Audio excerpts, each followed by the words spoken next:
ಈ ವಿಡಿಯೋವನ್ನು ನೋಡುವ ಮುನ್ನ ನೀವು ಇನ್ನೂ ಕೂಡ ನಮ್ಮ ಚಾನೆಲ್ ಅನ್ನು ಸಬ್ಸ್ಕ್ರೈಬ್ ಆಗದಿದ್ದರೆ ಸಬ್ಸ್ಕ್ರೈಬ್ ಆಗಿ ಮತ್ತು ಈ ವಿಡಿಯೋಗೆ ಒಂದು ಲೈಕ್ ಮಾಡಿ.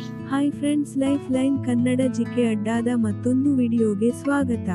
ಲೈಂಗಿಕ ಕಾರ್ಯಕ್ಷಮತೆಯನ್ನು ಹೆಚ್ಚಿಸಲು ಮತ್ತು ಲೈಂಗಿಕ ಅವಧಿಯನ್ನು ಹೆಚ್ಚಿಸಲು ಈ ಕೆಲಸಗಳನ್ನು ತಪ್ಪದೆ ಮಾಡಿ. ಈ ವಿಡಿಯೋದಲ್ಲಿನ ಮಾಹಿತಿ ಕುತೂಹಲಕಾರಿಯಾಗಿದ್ದು, ಹೀಗಾಗಿ ಯಾರು ಕೂಡ ವಿಡಿಯೋವನ್ನು ಸ್ಕಿಪ್ ಮಾಡದೆ ಸಂಪೂರ್ಣವಾಗಿ ನೋಡಿ.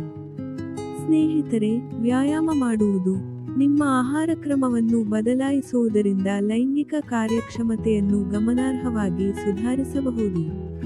ಇನ್ನು ಲೈಂಗಿಕ ಅವಧಿಯನ್ನು ಹೆಚ್ಚಿಸಲು ಸಹಾಯಕವಾಗಬಹುದಾದ ಕೆಲವು ಪ್ರಮುಖ ಸಲಹೆಗಳು. ಲೈಂಗಿಕತೆಗೆ ಮುನ್ನ ಮದ್ಯಪಾನ ಮಾಡುವುದನ್ನು ತಪ್ಪಿಸಿ.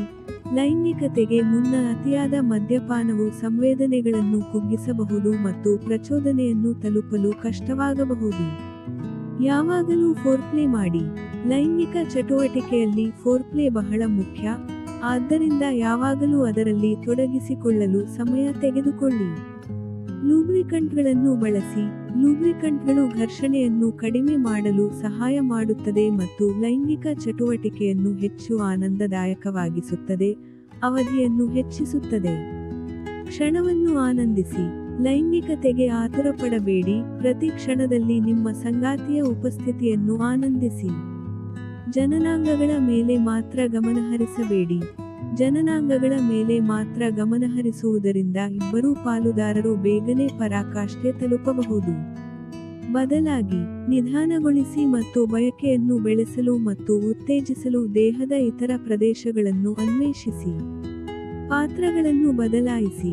ಲೈಂಗಿಕ ಚಟುವಟಿಕೆಯಲ್ಲಿ ಸಕ್ರಿಯ ಮತ್ತು ನಿಷ್ಕ್ರಿಯ ಪಾತ್ರಗಳ ನಡುವೆ ಪರ್ಯಾಯವಾಗಿ ಲೈಂಗಿಕ ಅವಧಿಯನ್ನು ಹೆಚ್ಚಿಸಲು ಸಹಾಯ ಮಾಡುತ್ತದೆ. ಅಕಾಲಿಕ ಸ್ಖಲನವನ್ನು ತಡೆಗಟ್ಟುವುದು. ಶಿಶ್ನದ ಬುಡವನ್ನು ಹಿಡಿದಿಟ್ಟುಕೊಳ್ಳುವುದು ಅಥವಾ ಶಿಶ್ನದ ತಲೆಗೆ ಡಿಸೆನ್ಸಿಟೈಸಿಂಗ್ ಕ್ರೀಮ್ ಅನ್ನು ಹಚ್ಚುವುದರಿಂದ ಅಕಾಲಿಕ ಸ್ಖಲನವನ್ನು ತಡೆಗಟ್ಟಲು ಮತ್ತು ಲೈಂಗಿಕ ಚಟುವಟಿಕೆಯನ್ನು ಹೆಚ್ಚಿಸಲು ಸಹಾಯ ಮಾಡುತ್ತದೆ. ಸ್ನೇಹಿತರೆ, ನೋಡಿದ್ರಲ್ಲ, ಇದೇ ತರಹದ ಜೀವನಕ್ಕೆ ಉಪಯುಕ್ತವಾಗುವ ಮಾಹಿತಿಗಾಗಿ ನಮ್ಮ ಚಾನೆಲ್ ಸಬ್ಸ್ಕ್ರೈಬ್ ಮಾಡಿಕೊಳ್ಳಿ. ಈ ಮಾಹಿತಿ ಇಷ್ಟವಾದಲ್ಲಿ ವಿಡಿಯೋಗೆ ಲೈಕ್ ಮಾಡಿ, ಶೇರ್ ಮಾಡಿ. ನಮಸ್ಕಾರ.